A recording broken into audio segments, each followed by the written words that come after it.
You, John Fitzgerald Kennedy, do solemnly swear. I, John Fitzgerald Kennedy, do solemnly swear. That you will faithfully execute the office of President of the United States. That I will faithfully execute the office of President of the United States. And will, to the best of your ability. And will, to the best of my ability. Preserve, protect, and defend the Constitution of the United States. Preserve, protect, and defend the Constitution of the United States. So help you God. So help me God.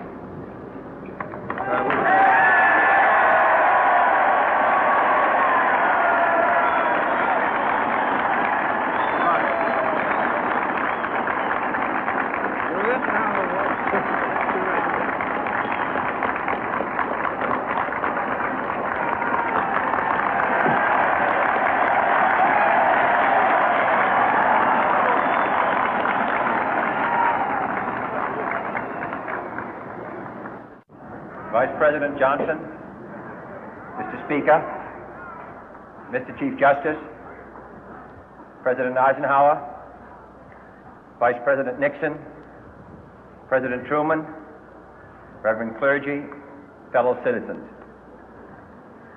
We observe today not a victory of party, but a celebration of freedom, symbolizing an end as well as a beginning, signifying renewal as well as change.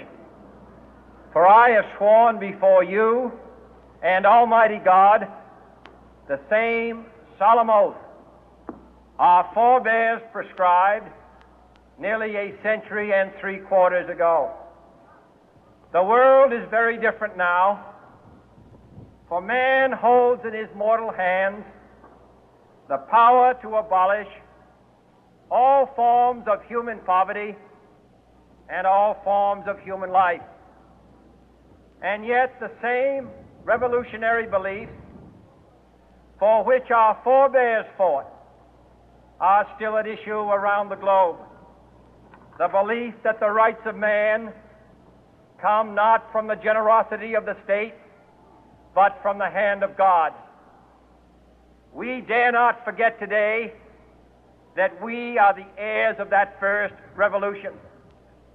Let the word go forth from this time and place to friend and foe alike that the torch has been passed to a new generation of Americans born in this century, tempered by war, disciplined by a hard and bitter peace, proud of our ancient heritage, and unwilling to witness or permit the slow undoing of those human rights to which this nation has always been committed and to which we are committed today at home and around the world.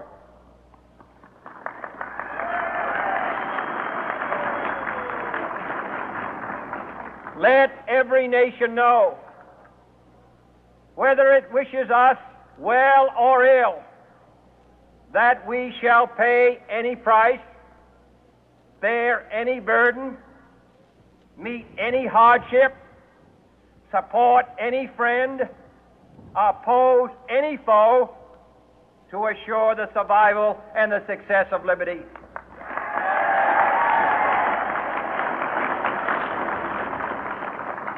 This much we pledge and more. To those old allies whose cultural and spiritual origins we share, we pledge the loyalty of faithful friends. United, there is little we cannot do in a host of cooperative ventures. Divided, there is little we can do, for we dare not meet a powerful challenge at odds and split asunder.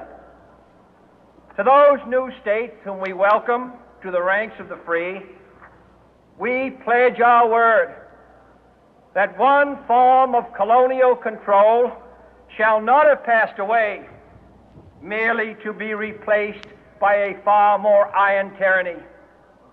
We shall not always expect to find them supporting our view, but we shall always hope to find them strongly supporting their own freedom, and to remember that in the past, those who foolishly sought power by riding the back of the tiger ended up inside.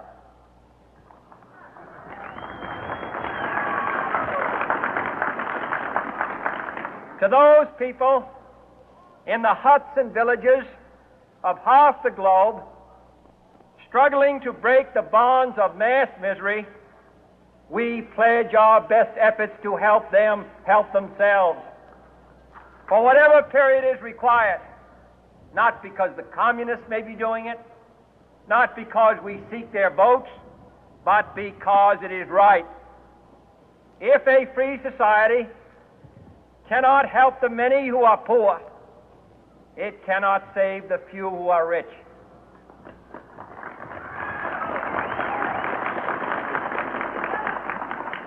To our sister republics south of our border, we offer a special pledge to convert our good words into good deeds, in a new alliance for progress, to assist free men and free governments in casting off the chains of poverty. But this peaceful revolution of hope cannot become the prey of hostile powers.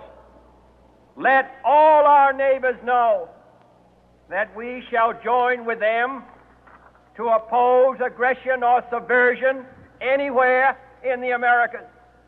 And let every other power know that this hemisphere intends to remain the master of its own house.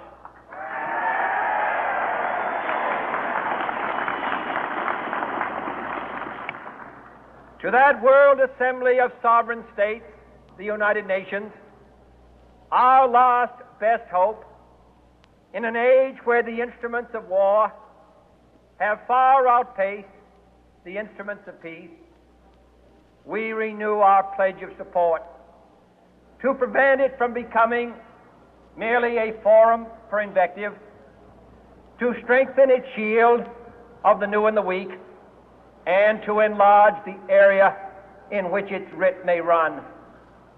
Finally, to those nations who would make themselves our adversary, we offer not a pledge, but a request that both sides begin anew the quest for peace. Before the dark powers of destruction, unleashed by science, engulf all humanity in planned or accidental self-destruction, we dare not tempt them with weakness, for only when our arms are sufficient beyond doubt can we be certain beyond doubt that they will never be employed.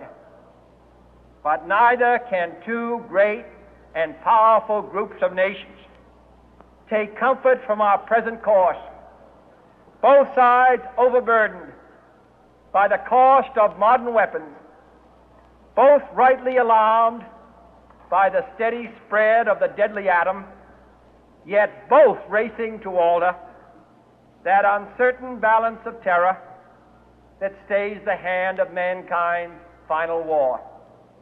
So let us begin anew, remembering on both sides that civility is not a sign of weakness, and sincerity is always subject to proof. Let us never negotiate out of fear, but let us never fear to negotiate.